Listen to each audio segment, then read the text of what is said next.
यहाँ पर ऐसी कोई भी बात नहीं बताई जाएगी जिसका कोई सिर पैर ना हो। तो आइए एक एक करके ऋषियों की इन महान सिद्धियों की चर्चा करते हैं। योग दर्शन के विभूतिपाद की पहली सिद्धि है संस्कार साक्षात्कारात् पूर्व जाति ज्ञानम। एक योगी मन के संस्कारों का साक्षात्कार करके अपने पिछले सभी जन्मों को जान लेता है। ये कोई सामान्य घटना नहीं है, किसी ऐरे गैरे को ये सिद्धि नहीं आती। आप लोग खुद ही विचार कीजिए, जो व्यक्ति अपने पिछले सभी जन्मों को जानता होगा उसकी स्थिति क्या होगी। वो बहुत बड़ा वैज्ञानिक तथा योगी होगा, कोई सामान्य पुरुष नहीं होगा वो।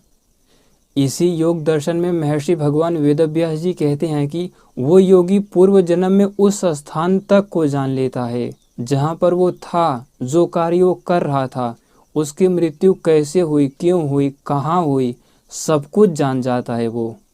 पत्नी कौन थी, माता कौन थे, पिता कौन थे, या फिर अगर पशु पक्षी या वृक्ष योनि में जन्म हुआ था तो किस प्रकार का वृक्ष था, कितना बड़ा था, सब कुछ जान लेता है वो योगी। पूर्व जन्म के संस्कार उसके जाग उठते हैं उस योगी के समाधि अवस्था तक पहुँचते पहुँचते।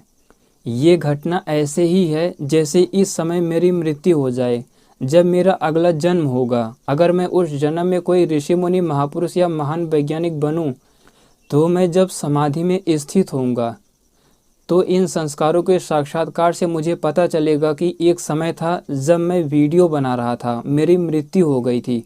समाधि के बल पर, योग के सामर्थ्य के बल पर मैं इन सारे दृश्यों को देखूंगा, इस कपड़े को भी देखूंगा जिसको बैठकर मैं वीडियो बना रहा हूँ, इस माइक को, इस मोबाइल को, इस घर को, सब कुछ दिखता है। तो संस्कारों के साक्षात करने से वो योगी पिछले अनेक जन्मों को जान लेता है जितना उसका सामर्थ्य होता है। भगवान श्री कृष्ण जैसे वैज्ञानिक तो सब कुछ जानते थे, अपने पिछले सभी जन्मों को जानते थे। यहाँ तक कि योग दर्शन में ही भगवान वेदव्यास जी ने एक महान ऋषि का उदाहरण दिया है, महर्षि भगवान जैगीसव्य। वे 10 महासर्गों तक के अपने पिछले सभी जन्मों को जानते थे, वे सब कुछ जानते थे। 10 महासर्ग होता है 10 बार सृष्टि का बनना। ये जो 4 अरब 32 करोड़ वर्ष की सृष्टि चल रही है, ऐसे ऐसे 4 अरब 32 करोड़ की 10 सृष्टियाँ, वे वहाँ तक सब कुछ जानते थे। ऋषि जैगीसव्य हर एक जन्म में सब कुछ जानते थे कि वे किस जन्म में क्या थे, कब थे, क्यों थे, उन्हें कर्मों का फल क्यों मिला, किस प्रकार मिला। इसका उदाहरण दिया है व्यास जी ने।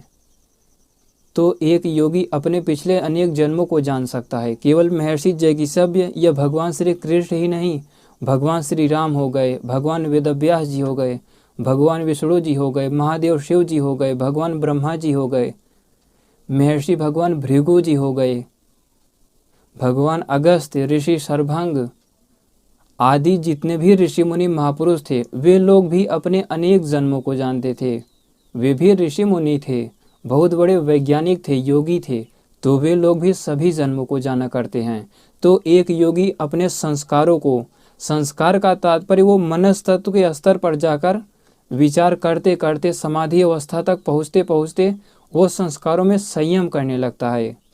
संयम और समाधि ये कोई साधारण चीज़ नहीं है। उसके लिए आपका प्रखर मस्तिष्क होना चाहिए, एक वैज्ञानिक जैसी दृढ़ शक्ति होनी चाहिए, एक योगी बनना चाहिए। उस स्थिति में आप अपने संस्कारों का साक्षात्कार करके पीछे के सभी जन्मों को जान सकते हो। इसी तरह ऋषियों की अगली और अद्भुत सिद्धि है काय रूप संयमाद तद्ग्रह शक्ति स्तंभे चक्षुष प्रकाशा असंप्रयोगे अंतर ध्यानम। एक योगी अपने शरीर के रूप में, रूप कहते हैं फोटान आदि पार्टिकल को, क्योंकि आप इस वीडियो में जो मुझको देख पा रहे हो, फोटान पार्टिकल मुझसे टकराकर, इस मोबाइल से टकराकर आपकी आंखों तक जा रहा है। तो यही रूप है जो आपके शरीर पर फोटान आदि पार्टिकल गिर रहा है, यही शरीर का रूप है, इसलिए आप देख पा रहे हो। एक योगी इन्हीं सूक्ष्म तत्वों को वश में कर लेता है। जैसे आप मेरे सामने बैठे हो, अगर मैं इन सूक्ष्म पार्टिकल को वश में कर लूं जिनके द्वारा आप मुझको देख पा रहे हो, तो मैं उन पार्टिकल को यहीं पर अवशोषित कर ले जाऊंगा, आप तक रिफ्लेक्ट होकर जाएगा ही नहीं। और जब फोटान आदि पार्टिकल रिफ्लेक्ट ही नहीं होगा तो यहीं पर आपके सामने मैं अदृश्य रहूँगा, आप नहीं देख पाओगे।